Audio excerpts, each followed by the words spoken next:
In a world dominated and regulated by words and numbers, there are hundreds of millions of people who live with the lifelong disability to read.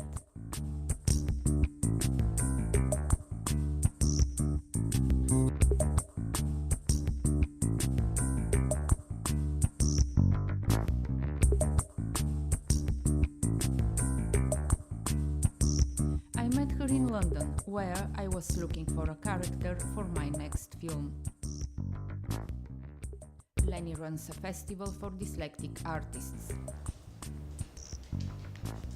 I love it when I get these emails. It tells me that someone else has booked a ticket online. This is good. This makes me happy. Later that evening, I found a post on Twitter. A Bulgarian journalist is making a documentary about the festival.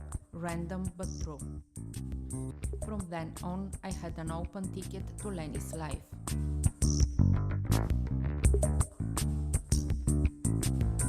Her dyslexia makes her confuse P with B. M is confused with W. Z with N. 3 with E.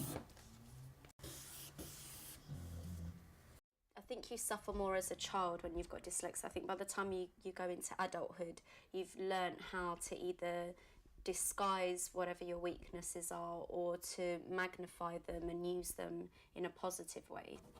I can only explain it as complete frustration. So for example, that word, I read it automatically as starting, and then it's like, oh, it's not starting, it's starring. So things like that. So it's words that are really similar that I struggle with. It's not that I'll look at a newspaper and I can't read it at all. What does happen is that I'll move, my eyes will move around, and I might read something and I can't remember what I've read, and it's almost like I haven't read it. Walking with Lennie along the streets of London, I suddenly noticed a jungle of signs and text.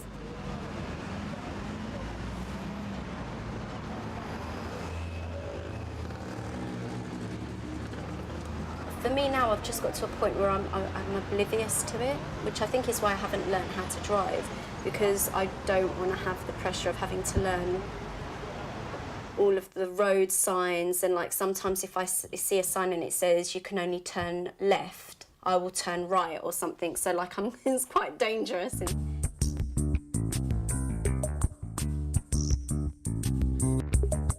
Dealing with text messages and emails is not easy either.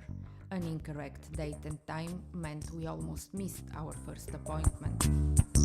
I do a lot of retracking. Like I'll send an email and then like we spoke, it's like, oh, like, so you kind of make plans and then quickly change them when you realise that you've made an error. And because I've got so much to remember, it's also my fault. Like I should write everything down, but I'm always usually doing like 20 things at the same time. So as soon as I got off the phone to you, instead of writing it down, probably the phone rang again, and that 7 o'clock appointment was probably for someone else, and I was at the theatre and I met someone else at that time. So it's like a cross-pollination of stuff happens. And I think the funny thing is, even among the chaos, like look around, you can see it, there's order.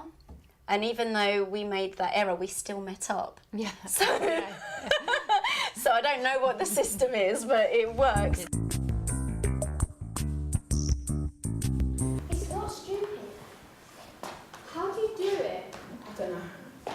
You went without them. So? Show us how you do it. I How long's don't cross? know. You left. I came back. The thing about my play is that I wanted it to illustrate what imagination is, and for the audience to not really know if imagination is a positive, like if it's dangerous, like when does your imagination become dangerous?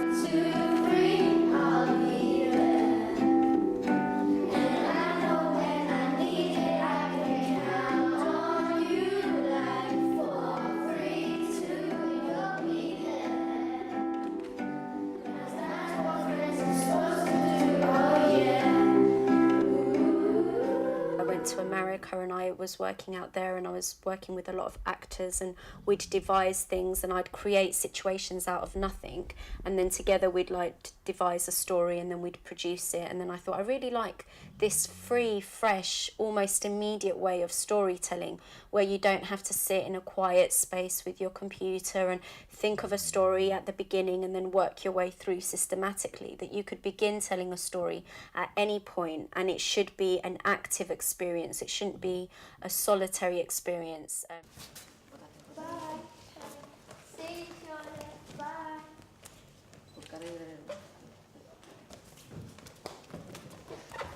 Bye, Charlotte. A lot of people are like, oh, I didn't quite understand it. That makes me happy. I'm like really excited. So an adult came up to me and they're like, Lennie, I feel really uncomfortable watching that. Like, I don't know why, but that's really spooked me. And I'm thinking, wow, if theatre, you come to the theatre, you know that it's not real, you come to the theatre and you still feel uncomfortable, then that's good. I've created something in you. I've like moved something in you. I spend every minute of the day with her because I work from home, so she's always with me.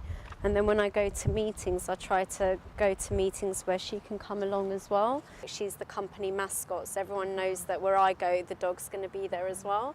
She was born in prison, so because her mum's a pit bull, they took the dogs off of my brother, and they had to destroy the mum. She's a bit crazy. She thinks she can fly. So in her life, she's jumped off of the 2 buildings. So many stories with this dog. Born in prison, jumps off buildings. There is one more challenge in front of Lennie: how to make her festival a profitable business. I don't know, I think dyslexics have a big issues about being told what to do. And I think that's why I set up my own business, because I don't really want anyone telling me what to do. I want to always be able to have the freedom to have an idea and to go through with it. But maybe that's something I've got to learn how to deal with, you know, being able to work collaboratively and being able to share the ideas. The organisation is the hardest thing for me to cope with. I think like what the festival needs, you know what I was saying to you before about making it respected as new writing, not just respected because it's dyslexic writers, to be able to go somewhere like the Soho or one of the other bigger theatres where there is a really strong emphasis on new writing. I think it would just escalate the project to a higher level and people will respect what we're trying to do in a new way, not just because every writer's dyslexic, but because the writing is good. Developing the festival is not a simple task. We do the festival every year, and now we're in our 4th year. We've been doing it since 2007. I think that makes it 4 years. And I'm looking for a venue for next year, but I actually rang originally because I wanted someone to come down from Camden People's Theatre to come down and see what we're doing, to see if you guys would be interested in hosting the festival next year. It's quite unusual that dyslexic people want to be writers, but there is a lot of us out there that are writing really good stories. Okay, so do you think then that would be a reason why you wouldn't be interested in the festival? I think what I try to do is just constantly stay true to what my abilities are. And I think because in the past I was always pretending that there wasn't a problem, that I wasn't dyslexic, that I tried to avoid letting anyone see what the weakness was, I kind of almost feel like now that I'm proud of being dyslexic, that it's a rebirth in myself and in my energy. And I think that's the biggest, I think that's what makes me motivated. Lennie, one of the hundreds of millions of people with dyslexia who live in this world dominated and regulated by words and numbers.